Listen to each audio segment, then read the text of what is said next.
नमस्कार दोस्तों, स्वागत है आपका अपने YouTube चैनल वाके ऑनलाइन एजुकेशन में। दोस्तों, जैसे कि आप सब जानते हैं, मैंने पिछले वीडियोस में आपके पाठ्यक्रम को डिस्कस किया था और उसमें एक जो लास्ट वाला टॉपिक था उसमें था हिंदी साहित्य का जो सामान्य परिचय है वो आपको जो सामान्य जानकारी है वो होनी चाहिए। तो उसी के क्रम में आज हम क्योंकि मैंने आपको बताया था कि जो 9th की NCERT है वो हम पूरा कर चुके हैं। अगर आपने पिछले वीडियोज़ में नहीं देखे हैं वो तो आप देख लीजिए, मैं उनका लिंक आपको इसी वीडियो के नीचे डिस्क्रिप्शन में दे दूँगी।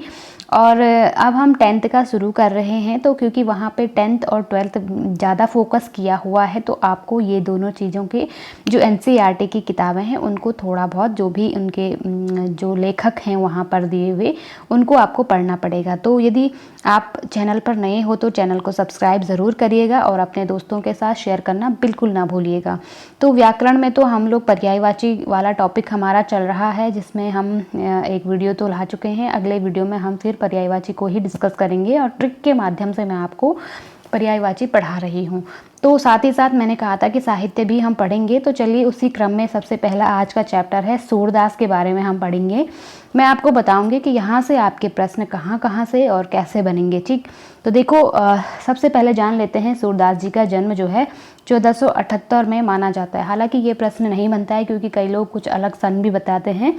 तो अगर कभी पूछा भी जाए तो क्योंकि आपको यही ध्यान रखना है, क्योंकि NCERT का जो होता है ना वही सर्वमान्य फिर बाद में होता है। ठीक है, एक मान्यता के अनुसार उनका जन्म मथुरा के निकट रोनकता या रेणुका क्षेत्र में हुआ था। तो आपको ये भी ध्यान रखना है क्योंकि इनके जन्म स्थान के बारे में भी दो क्या कई मान्यताएं हैं, लेकिन जो सबसे ज़्यादा प्रचलित दो मान्यताएं हैं, एक तो कहता है कि रोनकता यानी कि जन्म कहाँ मथुरा के निकट रोनकता यानी रेणुका क्षेत्र में हुआ, जबकि दूसरी मान्यता कहती है कि दिल्ली के आसपास सीही के आसपास माना जाता है। ठीक, अगर दोनों आपके ऑप्शन में है तो आप सीही करिएगा, क्योंकि सीही ज़्यादा जो मान्यता सीही है ना वो ज़्यादा सर्वमान्य है। ठीक है, महाप्रभु वल्लभाचार्य के शिष्य, तो आपको यहाँ से ये ध्यान रखना है कि सूरदास जी के गुरु का नाम क्या था, वल्लभाचार्य थे। ठीक है, और अष्टछाप के कवियों में सर्वाधिक प्रसिद्ध हैं। तो सबसे पहले तो आपको ये ध्यान रखना है कि इनके गुरु कौन थे, वल्लभाचार्य थे। और सूर किस संप्रदाय से थे, अष्टछाप के, मतलब अष्टछाप का मतलब है जहाँ पे 8 कवियों का समूह था। ठीक है, तो उसमें ये सर्वाधिक मतलब प्रसिद्ध हैं अष्टछाप में जो 8 कवि हुए हैं ना कृष्ण भक्ति धारा के, तो उनमें सबसे प्रमुख सूरदास जी। और उनका ध्यान रखना ये कृष्ण भक्ति धारा के कवि हैं। ठीक है, यानी कि कृष्ण को मानने वाले। वे मथुरा और वृंदावन के बीच गौ घाट पर रहते थे और श्रीनाथ जी के मंदिर में भजन कीर्तन करते थे। किस मंदिर में, श्रीनाथ जी के मंदिर में। ठीक, सन 1583 ईस्वी में पारसौली में उनका निधन हुआ है। तो ये भी आपको ध्यान रखना है, इनका निधन पारसौली में हुआ था। अब जानते हैं इनकी कुछ रचनाओं के बारे में। देखो बहुत इंपॉर्टेंट है क्योंकि रचनाएं हमेशा पूछी जाती हैं। ठीक है, तीनों ग्रंथों यानी कि 3 ही ग्रंथ सूरदास जी के जो सबसे ज़्यादा प्रचलित है, यानी 3 ही ग्रंथ इनके द्वारा लिखा गया था। सबसे फेमस जो है वो है सूरसागर। ठीक है, फिर दूसरा है साहित्य लहरी और तीसरा है सूर सारावली। ठीक, सूरसागर ही सर्वाधिक लोकप्रिय हुआ है। तो आपको तीनों रचनाएं याद रखनी है।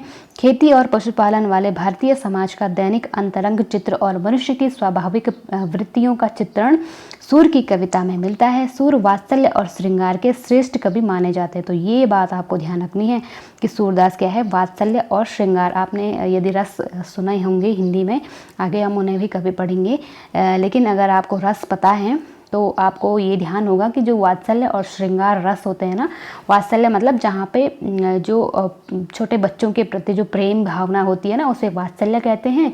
और श्रृंगार भावना यानी कि जो जिसमें प्रेम जैसे जो युवा अवस्था का जो प्रेम होता है ना, तो उसको श्रृंगारिक जो मतलब युवा अवस्था का जो प्रेम श्री कृष्ण का है उसको जिस रूप में इन्होंने दर्शाया तो वो श्रृंगारिक वर्णन उसे हम कहते हैं। ठीक है, और श्री कृष्ण की जो बाल लीलाएं हैं वो किस में है, वात्सल्य। तो वात्सल्य और श्रृंगार रस का इन्हें सम्राट भी कहा जाता है, आप ध्यान रखना। ठीक है, कभी पूछा जाएगा तो ये ध्यान रखना। तो इन्होंने श्री कृष्ण की बाल लीलाओं का भी और जो अडल्ट कह सकते हैं हम, जो युवा अवस्था है जो उनकी गोपियों के साथ रासलीलाएं वगैरह, तो उनका भी इन्होंने बहुत अच्छा वर्णन किया है। ठीक, तो इसलिए इनको वात्सल्य रस का सम्राट या श्रृंगार का सम्राट भी कहा जाता है। ठीक, कृष्ण और गोपियों का प्रेम सहज मानवीय प्रेम की प्रतिष्ठा करता है। सूर ने मानव प्रेम की गौरव गाथा के माध्यम से सामान्य मनुष्यों को हीनता बोध से मुक्त किया, उनमें जीने की ललक पैदा की। तो ये आप ध्यान रखना। उनकी कविता में ब्रज भाषा का निखरा हुआ रूप है, वह चली आ रही लोकगीतों की परंपरा की ही श्रेष्ठ कड़ी है। तो ये आपको अब थोड़ा यहाँ पे आपको ये ध्यान रखना है, यहाँ सूर, क्योंकि एनसीईआरटी की बुक में यहाँ पे ये दिया हुआ है, तो ये आपको ध्यान रखना है। यहाँ सूर सागर के भ्रमर गीत का मतलब होता है एक जहाँ पे गोपियाँ उद्धव को संदेश दे रही हैं, ठीक है, किसके लिए? श्री कृष्ण के लिए। जब श्री कृष्ण गोकुल से मथुरा चले जाते हैं ना, तो वहाँ पे वो उद्धव के पास संदेश दिया रहता है कि मैं अब वहाँ नहीं आ पाऊँगा, इस तरह से।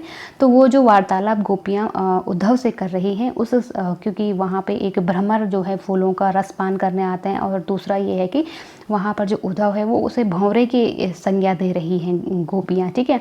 तो इसीलिए इसका नाम भ्रमर गीत पड़ा। से 4 पद लिए, क्योंकि भ्रमर गीत के यहाँ पे क्या है, 4 पद लिए गए हैं। तो आपके पास कभी कभी सूरसागर नहीं भी पूछा जाएगा, ऐसा पूछा जाएगा कि भ्रमर गीत किसकी रचना है, तो ध्यान रखना सूरसागर का ही एक भाग है भ्रमर गीत, बहुत फेमस है, ठीक है। इसीलिए आपको ध्यान रखना है कि भ्रमर गीत पूछे या सूरसागर पूछे, सूरदास की रचनाएं हैं, ठीक है।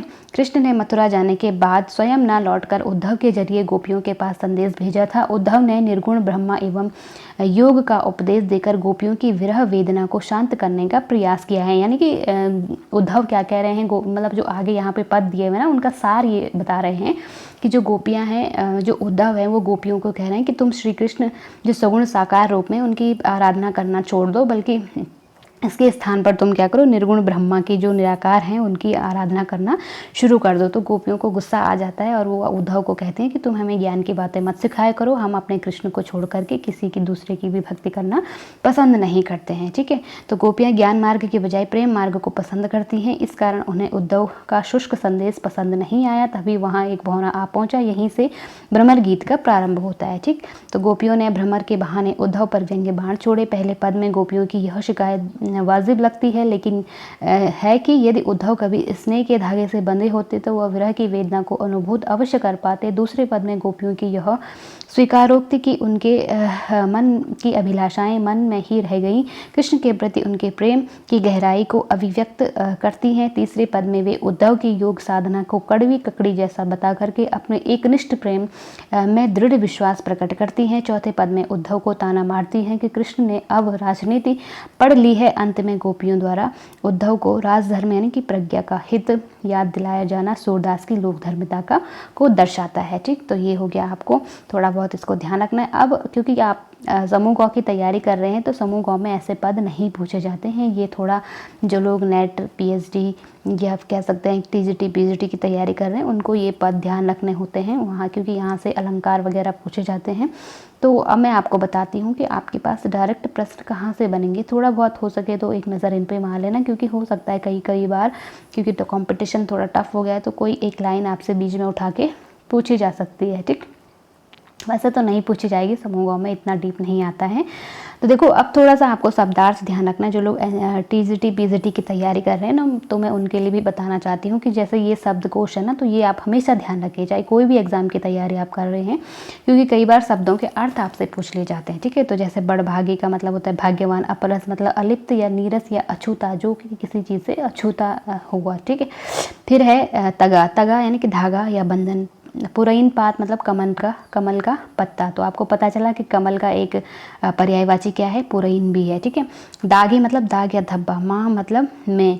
प्रीति नदी मतलब प्रेम की नदी। पाँव मतलब पैर। बोरयो मतलब डुबोया। कभी कभी पर्यायवाची आपको एक दृष्टिकोण से नहीं बल्कि अनेक दृष्टिकोणों से यहाँ पे सोचना है। बोरयो मतलब डुबोया, ठीक है। परागी मतलब मुग्ध होना। गुड़ चाटी ज्यों पागी, जिस प्रकार चींटी गुड़ में लिपटती है उसी प्रकार हम भी कृष्ण के प्रेम में अनुरक्त हैं। आधार मतलब आधार, आधार या आधार एक ही चीज़ है, ठीक है। आवन मतलब आगमन। बिथा मतलब व्यथा, बिरहीन। तो ये चीज़ें देखो आपको थोड़ा सा जो इम्पोर्टेंट है मैं वो बता देती हूँ। उत मतलब उधर होता है, ठीक है। धीर मतलब धैर्य।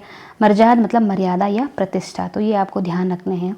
और हारिल एक प्रकार की पक्षी होती है, ठीक है, जो हमेशा अपने पैर में एक लकड़ी लिए जाती है। जहाँ भी वो उड़ती है तो अपने पैर में एक लकड़ी का टुकड़ा लेकर के उड़ती है, क्योंकि ऐसा मानना जाता है कि जो हारिल पक्षी होते हैं ना, उसे पेड़ पर विश्वास नहीं होता है। उसे ऐसा लगता है कि अगर मैं उस पेड़ की डाल पर बैठ जाऊँ तो कहीं वो टूट ना जाए, तो इसलिए वो हमेशा अपने पास एक लकड़ी का टुकड़ा लिए रहता है, ठीक है।